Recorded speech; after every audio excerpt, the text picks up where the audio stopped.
Hello दोस्तों, आप लोगों का स्वागत है पगला एनिमे चैनल पे। तो आज हम लोग माई हैप्पी मैरिज के एपिसोड 2 को एक्सप्लेन करेंगे। तो चलिए जानते हैं इस एपिसोड की कहानी को बिना किसी देरी के। तो हमने पिछले एपिसोड में देखा था कि मियो अपने घटिया घर को छोड़ के अपने होने वाले पति के घर पे आ जाती है और मियो जैसे ही अपने होने वाले पति को देखती है तो वो काफी हैरान हो जाती है क्योंकि उसका पति बेहद खूबसूरत था। इसके बाद कियोका मियो से कहता है कि ये बात कान खोल के अपने दिमाग में डाल लो कि तुम मेरी होने वाली फियांसे हो। अगर मैं तुमसे जाने को कहूँ तो चली जाओ, मरने को कहूँ तो मर जाओ और तुम इसमें कोई भी कंप्लेन या ऑब्जेक्शन नहीं कर सकती हो। जिसके लिए मियो मान जाती है, जिसपे कियोका काफी हैरान हो जाता है क्योंकि कियोका ने ऐसे जवाब की उम्मीद नहीं की थी। और मियो सोचती है कि इसी तरह से मेरी नई लाइफ कियोका कुदो के साथ शुरू हुई, अजीब सी बातों के साथ। इसके बाद यूरी मियो को उसका कमरा दिखाती है जो उसके पिछले कमरे से तो लाख गुना अच्छा था। इसके बाद यूरी मियो को ये भी बताती है कि वो जानती है कि कियोका के बारे में बहुत बुरी बुरी बातें फैली हुई हैं, लेकिन असल में कियोका बहुत रहमदिल इंसान है। इसके बाद यूरी वहाँ से चली जाती है और मियो अपने गद्दे के ऊपर लेट जाती है और मियो को पता चल जाता है कि वो जिस गद्दे के ऊपर लेटी हुई है उसकी कीमत बहुत ज्यादा है। इसके बाद मियो अपने मन के अंदर सोचती है कि उसने सोचा था कि कियोका उसे बुरी तरीके से ट्रीट करेगा और उसे तुरंत ही घर से बाहर फेंक देगा, लेकिन कियोका ने ऐसा नहीं किया, शायद इसलिए क्योंकि उसे लगा होगा कि मियो साइमोरी फैमिली से आती है और उसके पास भी सुपर नेचुरल एबिलिटीज होंगी। इसके बाद हम लोग एक फ्लैशबैक देखते हैं जहाँ पे मियो और काया के फादर ये चेक करते हैं कि उन दोनों के पास सुपर नेचुरल एबिलिटीज है या नहीं। जहाँ पे मियो के फादर एक डब्बे को खोलते हैं और उसके अंदर से एक स्पिरिट बाहर निकलती है और काया उस स्पिरिट को साफ साफ देख पा रही थी, इसीलिए वो स्पिरिट भी काया की तरफ बढ़ने लगती है। लेकिन मियो को वो स्पिरिट दिखाई नहीं दे रही थी, इसीलिए वो शांत बैठी रहती है और मियो के फादर समझ जाते हैं कि काया के पास सुपर नेचुरल एबिलिटीज है जिसे स्पिरिट साइड कहते हैं। और इसी के बाद ही काया और मियो के बीच में भेदभाव शुरू हो गया और मियो के फादर काया को ज्यादा अहमियत देने लगे, जिसपे काया की मदर कहती है बिल्कुल ये हमारी बेटी है, इसके पास तो टैलेंट होना ही था, ये किसी ऐसी की तरह नहीं है जिसके पास स्पिरिट साइड भी नहीं है। और मियो उन्हें दूर से देख रही थी, तभी मियो के पास एक सर्वेंट आती है जो मियो का बचपन से ही ख्याल रखती थी और मियो उस सर्वेंट से कहती है कि वो जानती है कि उसकी पीठ पीछे ये लोग उसकी बुराई करते हैं और इन्होंने ही उसकी मदर के चेरी ट्री को कटवाया होगा। इसके बाद हम लोग मियो को देखते हैं जो मियो ये सपना देख रही थी। इसके बाद मियो के पेट से भूख की आवाज आने लगती है तो वो खाना बनाने के लिए चली जाती है, ये सोचते हुए कि उसे इस घर के लिए थोड़ा सा यूजफुल बनना होगा। इसके बाद जब यूरी घर के अंदर आती है तब उसे पता चल जाता है कि कोई खाना बना रहा है क्योंकि खाने की बढ़िया महक उसकी नाकों में आ गई थी। इसके बाद यूरी किचन में आती है तो वहाँ पे मियो पहले से ही होती है जो खाना बना रही थी। मियो यूरी को देख के उसे माफी मांगती है क्योंकि उसने बिना परमिशन के ही किचन में काम करना शुरू कर दिया, लेकिन यूरी को इससे कोई भी दिक्कत नहीं थी और वो मियो के खाने को देख के उसकी तारीफ करती है, ये कह के कि कियोका को ये खाना जरूर पसंद आएगा। इसके बाद यूरी मियो से कहती है कि वो उसकी मदद करेगी खाना लगाने में। इसके बाद यूरी कियोका के लिए खाना लगा देती है और उसे बताती है कि आज का ब्रेकफास्ट मियो ने अपने हाथों से बनाया है, जिसको सुन के कियोका मियो से कहता है कि वो उसके पास आकर बैठे और उससे पूछता है क्या उसने खाना खाया, अगर नहीं खाया है तो वो कियोका के साथ खाए। जिसके लिए मियो काफी हैरान हो जाती है और कुछ भी कह नहीं पाती है क्योंकि कियोका का अचानक से इस तरह से कहना काफी अजीब था। जिसके बाद कियोका मियो के खाने को खाने से इनकार कर देता है, ये कह के कि मियो ने उसके खाने में जहर डाला होगा और इसके बाद कियोका वहाँ से चला जाता है। मियो अपने मन के अंदर सोचती है कि उसका इरादा बहुत अच्छा था, लेकिन इसके बावजूद ये बहुत बड़ा फेलियर बन गया। इसके बाद हम लोग स्पेशल एंटी गोरोटेस कैरियर यूनिट को देखते हैं जहाँ पे उन लोगों को ट्रेनिंग दी जाती है जिनके पास स्पेशल एबिलिटी होती है और कियोका उस पूरी यूनिट का कमांडर है। कियोका वहाँ पे आए हुए नए स्टूडेंट से कहता है कि वो उम्मीद करता है कि वो लोग अनुशासन के साथ आगे बढ़ते रहेंगे। इसके बाद कियोका का जो लेफ्ट हैंड था वो उन्हें बताता है कि स्पेशल एबिलिटी कई तरह की होती हैं, जैसे टेनिकाइनेसिस, और कई सारे लोगों को लगता है कि ये एबिलिटीज कुदरत के नियम के खिलाफ हैं, लेकिन ये सारी एबिलिटीज हमारी आत्मा का हिस्सा ही हैं और ये स्पेशल यूनिट यहाँ पे नेशन के पुराने टाइम से ही है और कई बार डीमंस या फिर स्पिरिट इंसानों के ऊपर हमला करती हैं और हम लोगों का काम है कि उनसे लड़ना क्योंकि हमारे पास सुपर नेचुरल एबिलिटीज हैं। तभी कियोका दो लोगों को बातें करते हुए सुनता है कि हमें ट्रेन ही क्यों करना है जब हमें फाइट ही नहीं करनी है। जिसके बाद कियोका अपनी स्पेशल एबिलिटी का इस्तेमाल करता है और दूर खड़े हुए टारगेट को डिस्ट्रॉय कर देता है। इसके बाद कियोका उन्हें बताता है कि हमें ट्रेनिंग सिर्फ इसलिए दी जा रही है क्योंकि समय के साथ साथ कई सारे कोरेटीज यहीं पे खत्म हो जाते हैं और जब कभी भी सीरियस टाइम आए जिसमें बहुत बड़ी दुविधा होने वाली हो तो हमें अपनी शक्ति का इस्तेमाल करके उन्हें रोकना होगा क्योंकि उस टाइम पे ग्रोटेस्क क्यूरीज ही होते हैं जो इन सभी चीजों को रोक सकते हैं। इसके बाद हम लोग कियोका को उसके रूम के अंदर देखते हैं जहाँ पे वो अपना काम कर रहा था। इसके बाद कियोका का लेफ्ट हैंड उसके लिए वो पेपर लेके आ जाता है जो कियोका ने मंगवाया आए थे और क्योका का लेफ्ट हैंड उससे कहता है कि आप आज गुस्से में लग रहे हैं, क्या आपकी लड़ाई आपके फियांसे के साथ हो गई है, जिसको सुन के क्योका उसे वहां से डरा के भगा देता है। इसके बाद क्योका तब के बारे में सोचता है जब यूरी ने मियो की साइड ली थी। यूरी ने क्योका से कहा था कि उसे मियो के साथ ऐसा बर्ताव नहीं करना चाहिए क्योंकि मियो ने काफी मेहनत की थी खाना बनाने के लिए और उसे नहीं लगता है कि मियो खाने में जहर डालेगी। और क्योका के लिए ये काफी अजीब बात थी क्योंकि यूरी ने आज तक किसी भी फियांसे की साइड नहीं ली है। लेकिन इसके बाद क्योका अपने काम में दोबारा लग जाता है इन सभी बातों को इग्नोर करके। इसके बाद हम लोग मियो को देखते हैं जो ये सोच रही थी कि वो यहाँ पे आते ही इतनी बड़ी भूल कैसे कर सकती है और अगर उसके होने वाले पति के बारे में जो अफवाहें हैं वो बिल्कुल सच है तो मियो यहाँ पे और नहीं रुक सकती है। इसके बाद हम लोग कोजी को देखते हैं जो साइमोरी फैमिली के घर में रहने के लिए आया था। इसके बाद कोजी अपने सामान को मियो के कमरे में रखने आता है और सोचता है कि अगर उसे कुदो फैमिली से बाहर निकाल दिया गया तो मियो के पास और कहीं जाने की जगह नहीं होगी और सिर्फ कोजी ही एक है जो मियो को सेफ फील करा सकता है और कोजी के पास कुछ तो ऐसा होगा जिससे वो मियो की मदद कर सकता है। इसके बाद हम लोग क्योका को देखते हैं जो शाम के टाइम घर पे आता है तो मियो उससे माफी मांगती है क्योंकि उसने बिना इजाजत के क्योका के लिए खाना बना दिया था और मियो ये भी कहती है कि वो इसके लिए माफी मांगती है और क्योका को बताती है कि रात का खाना यूरी ने बनाया है इसीलिए वो खा सकता है। जिसपे क्योका मियो से कहता है कि ऐसा नहीं है कि वो मियो के ऊपर ही शक करता है लेकिन वो किसी भी अजनबी के हाथों का बना हुआ खाना नहीं खा सकता है। इसके बाद हम लोग क्योका को खाना खाते हुए देखते हैं जहाँ पे जब क्योका खाना खाता है तब खाना ठंडा हो चुका था जिसके लिए मियो माफी मांगने लगती है तो क्योका उसे पूछता है कि वो माफी बिल्कुल ऐसे मांगती है जिससे कि ये कोई नेचुरल चीज हो लेकिन वो ऐसा क्यों करती है। जिसपे मियो फिर से माफी मांगने लगती है तो क्योका उसे कहता है कि वो माफी क्यों मांग रही है। इसके बाद क्योका मियो से पूछता है क्या उसने खाना खाया जिसपे मियो ने खाना नहीं खाया था तो क्योका उसे पूछता है क्या यूरी ने उसके लिए खाना नहीं बनाया है जिसपे मियो बताती है कि उसे भूख नहीं लगी थी इसीलिए उसने यूरी से कहा था कि वो उसके लिए खाना ना बनाए। इसके बाद क्योका का खाना खत्म हो जाता है और वो नहाने के लिए जाने लगता है जिसपे मियो उसे कहती है कि वो उसके लिए पानी को गर्म कर देती है जिसके लिए क्योका मना कर देता है और उसे बताता है कि जब तक कोई भी आग जला के पानी को गर्म करना शुरू करेगा तब तक क्योका अपनी एबिलिटी का इस्तेमाल करके पानी को गर्म कर चुका होगा। जिसपे मियो को फिर से अपने ऊपर दया आने लगती है क्योंकि उसके पास कोई भी एबिलिटी नहीं है जिससे वो नहाने के लिए पानी को भी तैयार कर सके। इसके बाद जब क्योका का नहाना हो जाता है तब वो मियो के पास आता है और उससे माफी मांगता है कि उसने आज सुबह मियो के हाथों से बना हुआ खाना नहीं खाया और वो मियो को बताता है कि यूरी को कल आने में लेट हो जाएगा इसीलिए कल का खाना बनाने की जिम्मेदारी मियो के ऊपर है। और इसके बाद क्योका मियो से कहता है कि पानी अभी भी गर्म है इसीलिए मियो नहाने के लिए जा सकती है अगर वो चाहे। इसके बाद हम लोग मियो को बाथटब के अंदर देखते हैं और वो सोचते हैं कि क्योका ने उसे एक मौका दिया है इसीलिए वो इसे बर्बाद नहीं कर सकती है। इसके बाद हमें मियो की एक और फ्लैशबैक को दिखाया जाता है जहाँ पे मियो की सौतेली माँ ने उसकी असली माँ की जितनी भी चीजें थी उन्हें फेंक दिया था इसीलिए मियो अपनी सौतेली माँ के पास वापस जाते हैं उन सभी चीजों को वापस लेने के लिए और उसे लगता है कि अगर कुछ भी होता है तो उसके फादर उसकी मदद करेंगे। मियो की जो खास सर्वेंट थी जिसका नाम हाना है वो मियो को रोकते भी है ऐसा ना करने के लिए लेकिन इसके बावजूद मियो अपनी सौतेली माँ के पास चली जाती है लेकिन उसकी सौतेली माँ उसे कमरे के अंदर बंद कर देती है उसके ऊपर ये इल्जाम लगाते हुए कि वो खुद ही चोर होगी और मियो के पास उसकी माँ की एक आखिरी निशानी बची थी जो उसकी माँ का कंघा था लेकिन उसकी सौतेली माँ उस कंघे को भी तोड़ देती है और मियो दरवाजे के पार देखती है कि उसके फादर ये सब कुछ होते हुए देख रहे हैं लेकिन वो कुछ भी नहीं कहते। इसके बाद वहाँ पे मियो की सर्वेंट हाना आती है जो मियो की सौतेली माँ से लड़ने लगती है कि वो मियो को बाहर निकाले और इसी वजह से हाना को उसके काम से बाहर निकाल दिया जाता है और मियो दरवाजे की उस पार से ये सारी चीजें सुन रही थी।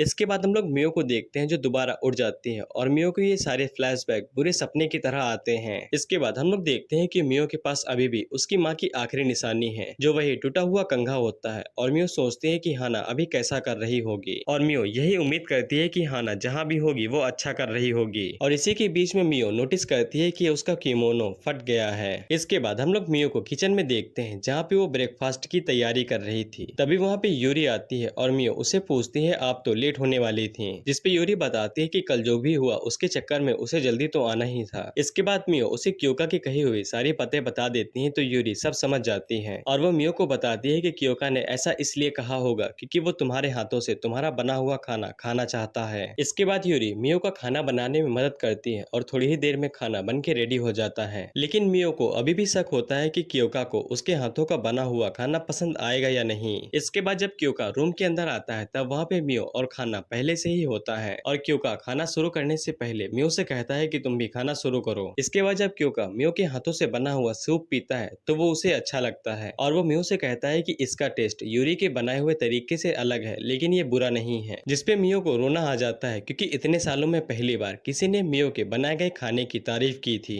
इसके बाद हम लोग क्योका को देखते हैं जो मियो के बारे में सोच रहा था, क्योंकि मियो जो कपड़े पहनती है वो बिल्कुल पुराने थे और उसकी बॉडी भी बिल्कुल पतली है, जिससे ये बात साफ जाहिर होती है कि मियो जो लाइफ जीती थी वो बिल्कुल भी अच्छी नहीं थी और उसके हाथों के ऊपर जो निशान है वो घर के काम करने की वजह से आए हैं। और इन सभी बातों से यही निष्कर्ष निकलता है कि मियो किसी भी हालात में बड़ी फैमिली की बेटी नहीं लगती है। क्योंकि इन सभी चीजों के बारे में यूरी को बताता है, लेकिन यूरी को इसके बारे में पहले ही अंदाजा था। तो क्योंकि यूरी से पूछता है अगर हम लोग उससे पूछते हैं तो तुम्हें क्या लगता है, क्या वो हमें बताएगी? जिसपे यूरी कहती है कि ऐसा होना काफी मुश्किल है, इसीलिए क्योंकि उससे कहता है कि तुम मियो का ख्याल रखो और तब तक मैं अपने कनेक्शन का इस्तेमाल करता हूँ साइमोरी फैमिली को चेक करने के लिए। इसके बाद यूरी क्योंकि से कहता है कि ऐसा लगता है कि ये फियांसे आपके लिए बिल्कुल ठीक है, क्योंकि आप बड़ी मुश्किल से ही अपनी असली फीलिंग्स को दिखाते हैं। जिसपे क्योंकि कहता है कि मियो चाहे तो वो उसे डिसलाइक कर सकती है, क्योंकि यहाँ पे जितने भी औरतें आती हैं फियांसे बन के, या तो वो पैसों के चक्कर में आते हैं या फिर स्टेटस के तौर पे। जिसपे यूरी क्योंकि से कहती है कि मुझे नहीं लगता कि मियो एक ऐसी लड़की है, मुझे लगता है कि वो आपके लिए बिल्कुल सही वाइफ रहेगी। जिसपे क्योंकि यूरी से कहता है ठीक है, हम इसके बारे में बाद में बात करेंगे। इसके बाद क्योंकि अपने मन के अंदर सोचता है कि यहाँ पे इतनी सारी ब्लड लाइन नहीं है जिनके पास सुपर नेचुरल पावर होती है, इसीलिए वो यही उम्मीद करता है कि कोई बुरी खबर ना आए। इसके बाद हम लोग मियो और कोजी के फादर को आपस में लड़ता हुआ देखते हैं, क्योंकि मियो के फादर ने कोजी के फादर से ये वादा किया था कि मियो की शादी कोजी के फादर के परिवार में होगी, क्योंकि मियो की रगों में सुबह फैमिली का ब्लड दौड़ रहा है। इसीलिए मियो को तात्सुइशी परिवार में ही शादी करनी होगी। और इसी के साथ ही ये एपिसोड यहीं पे खत्म होता है। तो तुम लोगों को ये एपिसोड कैसा लगा कमेंट करके जरूर बताना, और मुझे माफ करना कि मैंने तुम्हें पहले नहीं बताया था कि ये एनिमे सुपर नेचुरल जॉनरा में भी आता है। तो हमें अब तक इतना पता चल चुका है कि मियो सुबह फैमिली से आती है और सुबह फैमिली के पास मिस्टीरियस एबिलिटीज होती हैं।